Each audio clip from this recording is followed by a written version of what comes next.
Coming to you on the road because this is the only time we can do this today. We're actually on the highway, so we're going to be pretty careful here and make sure that we're paying attention. Nonetheless, something very interesting to talk to you guys about, and that's creatine's effect on mood and cognitive function overall, why it has a beneficial effect on mood and cognitive function, a few examples in studies, and what's going on there. So we all know creatine is an amino acid you find in high amounts, namely in meat and fish. Your body also produces creatine, synthesized in the liver and primarily stored in skeletal muscle. About 90% is stored in skeletal muscle. The rest, let me merge lanes, subsists in the brain, testes, liver, and kidneys. So creatine is heralded as one of the best supplements out there, really backed by science, if not the best, alongside caffeine, for boosting power output and exercise performance consistently across trials. Now, and that's with minimal side effects, right? Which really only you have to think about bloating. That's from the water retention that is due to the fact that creatine is an osmolyte, but that goes away within, say, a day or so after ceasing creatine usage. And then, you can pick it up again and just stop the day before the beach. And that's less likely to happen, by the way, with 3 grams or less. So for those of you that want to know any side effects right off the bat, is this really a fantastic supplement that is just as great as it's heralded to be? The answer is yes. So we know that it increases growth hormone, insulin-like growth factor 1, promoting the influx of amino acids into skeletal muscle tissue.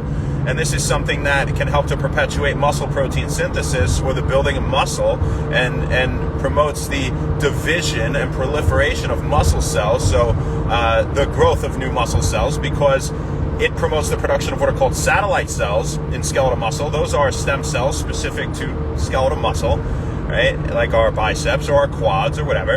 And these differentiate into myonuclei, myotubes, and mature myocytes eventually, which are just muscle cells. And so it makes you literally produce more muscle cells, does creatine. Now, it's an osmolyte, as we've said, and that promotes the influx of water into cells. So it properly hydrates cells, improving cellular performance ubiquitously throughout the body. That includes in the brain. It crosses the blood-brain barrier, right? So it has a substantial effect on energy production in general throughout the body, as it's involved in the phosphagen pathway, where creatine phosphate donates a phosphate group to ADP to make more ATP, adenosine triphosphate, which is the major stored form of energy in the body, hence giving you more energy to think better, to work out, to have more stamina and power output and endurance and strength. And it's just a great thing for a lot of reasons.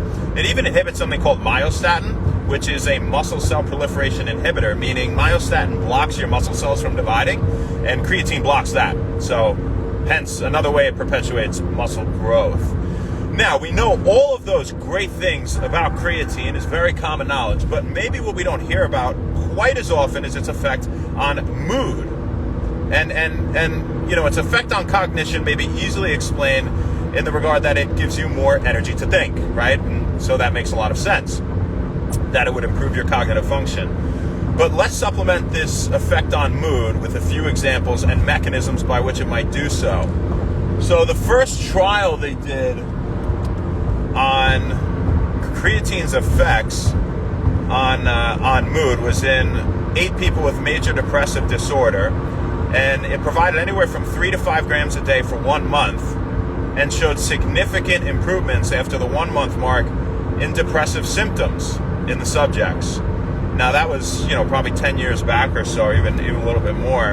The second trial involved 8 girls with major depressive disorder, provided 4 grams a day for 2 months, and showed a 50% reduction in depressive symptoms on average across the board. And that's according to some scale they filled out, some index, a depressive index, scale, score, whatever, the exact name of it was.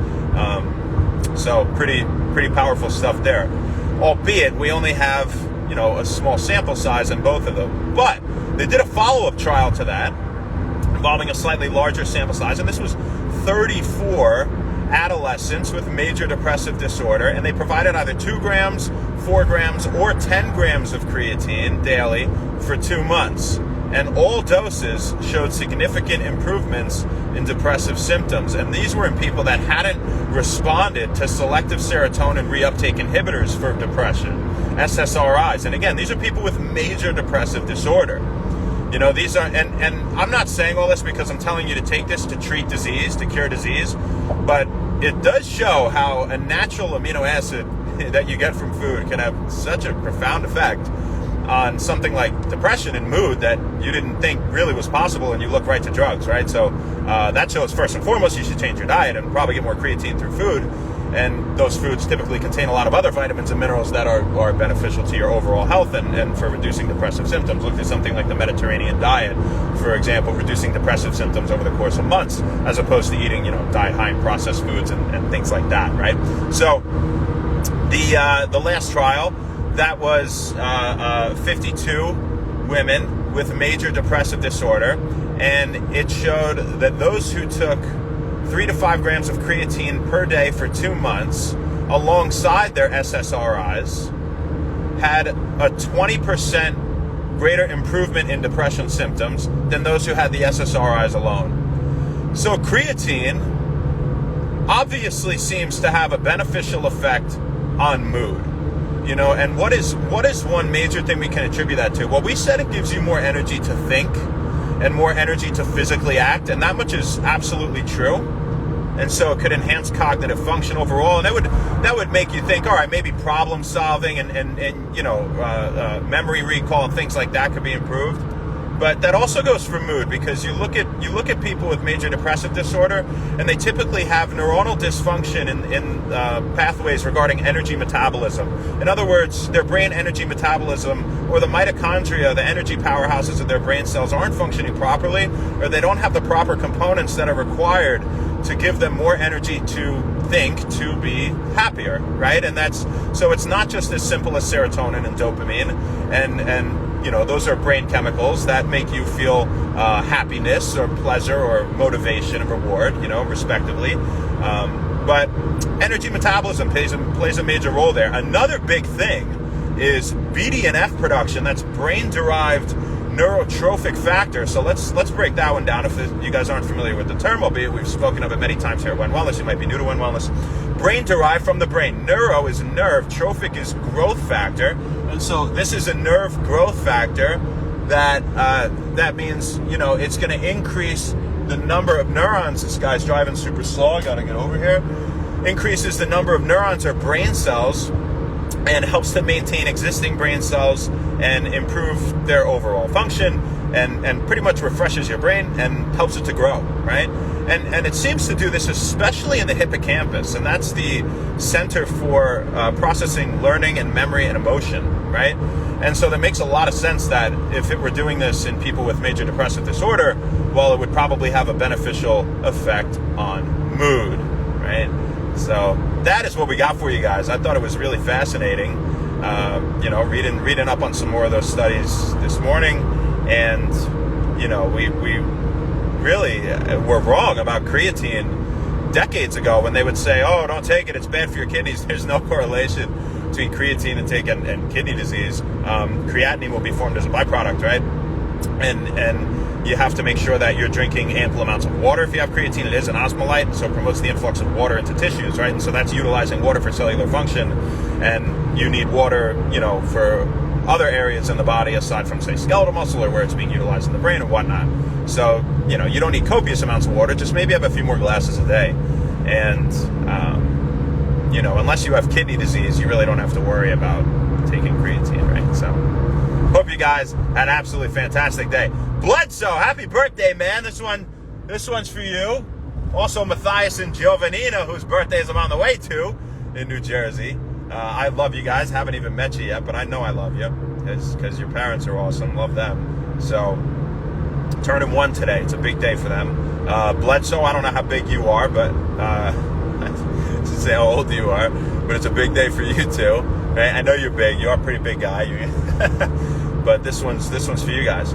Happy birthday to you. Happy birthday to you. Happy birthday, dear Matthias, Giovanina, and Bledsoe. so. Happy birthday to you. And so many more, you guys. Especially you, Matthias and Giovanina. You guys have a long life ahead of you. Bledsoe, you got a couple years too. As for now, I can't say hi to everybody, guys, because I got to go and drive so we don't die. That's all we got for you, folks. We'll see you tomorrow, baby. Not sure where, not sure when, but we'll see you then. Have an awesome rest of your day.